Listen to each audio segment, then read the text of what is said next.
El derecho de superficie, como todo derecho real, confiere un conjunto de facultades a su titular. Por eso, precisamente, en el artículo 1882, que define al derecho real, se alude a estos como un poder jurídico, es decir, un conjunto de facultades o conjunto de prerrogativas.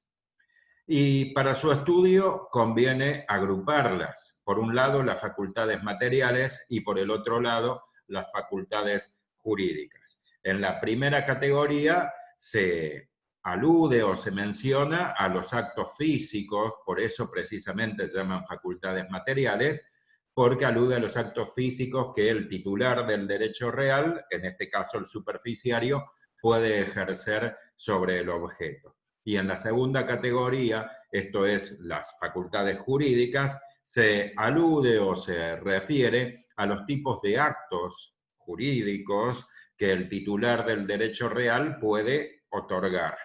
Y para su análisis conviene tener a la vista algunas normas, así que voy a compartir una pantalla con las normas que confieren las facultades y con algún gráfico que las representa.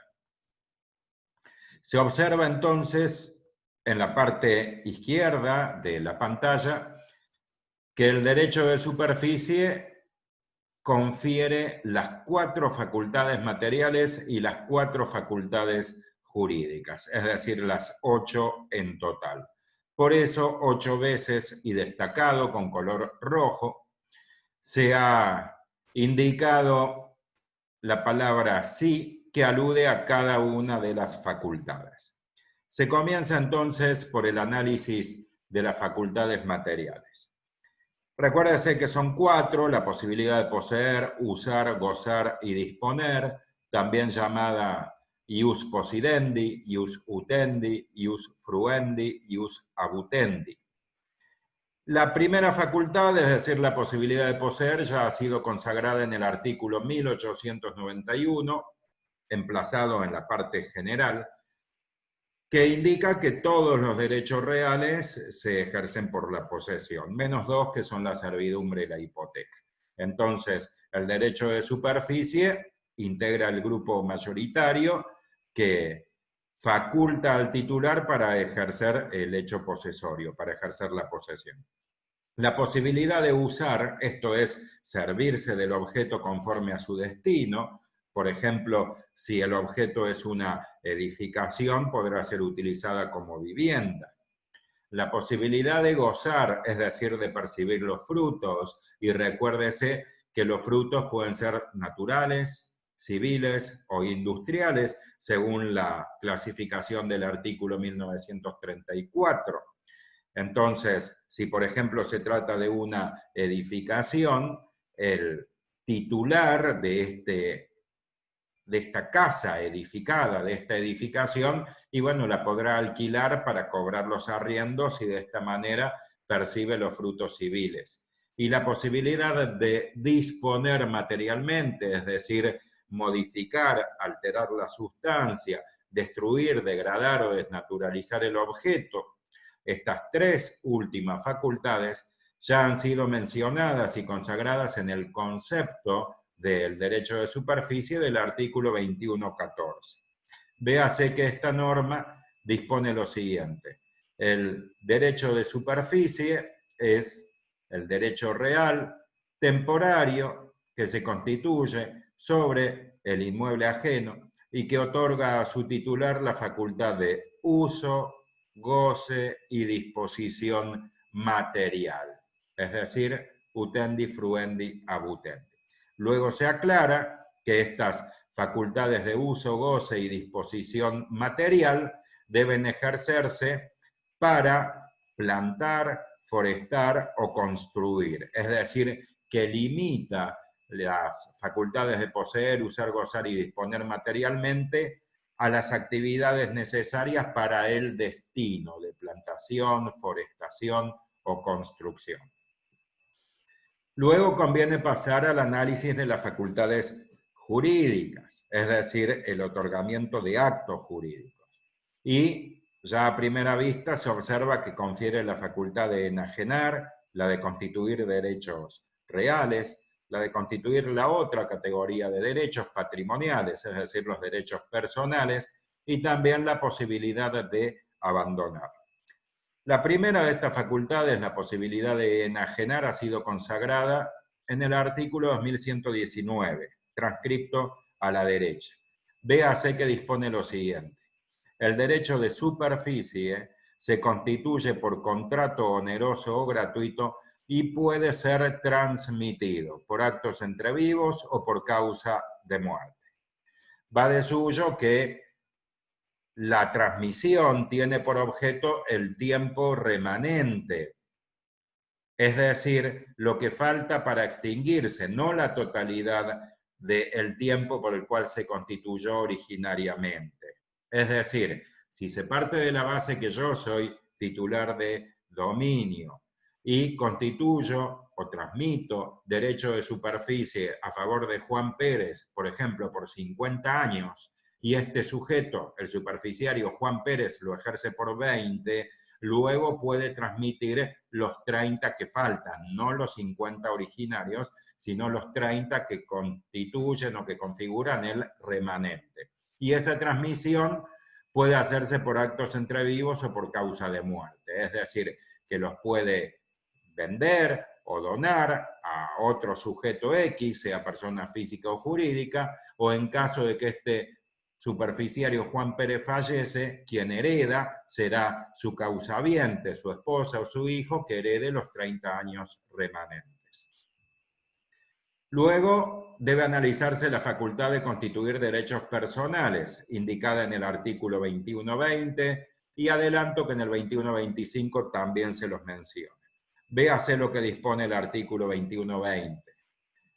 Alude a las facultades del superficiario y establece que el titular del derecho de superficie está facultado para constituir derechos reales y menciona expresamente los derechos reales de garantía, es decir, hipoteca y anticresis. También otro derecho real de garantía es la prenda, pero se constituye sobre objeto mueble la prenda, por lo cual en esta oportunidad se alude solamente a los dos que pueden recaer sobre inmuebles, que son hipoteca y anticresis. Y además se indica que el superficiario puede afectar la construcción al régimen de propiedad horizontal, que también claramente está, es un derecho real. Entonces el superficiario, el que edifica una estructura, un edificio, por supuesto, apto por sus características físicas, aptos para ser afectado a propiedad horizontal, puede someterlo al régimen jurídico de este derecho real.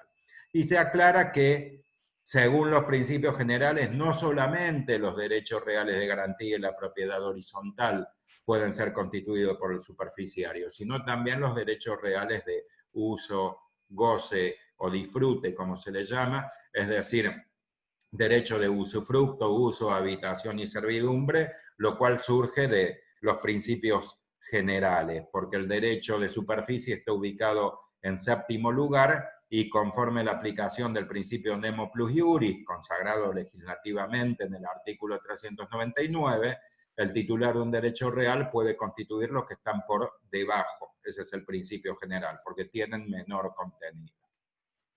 Luego debe analizarse la posibilidad de constituir derechos personales, que como se dijo, se menciona en el artículo 2125.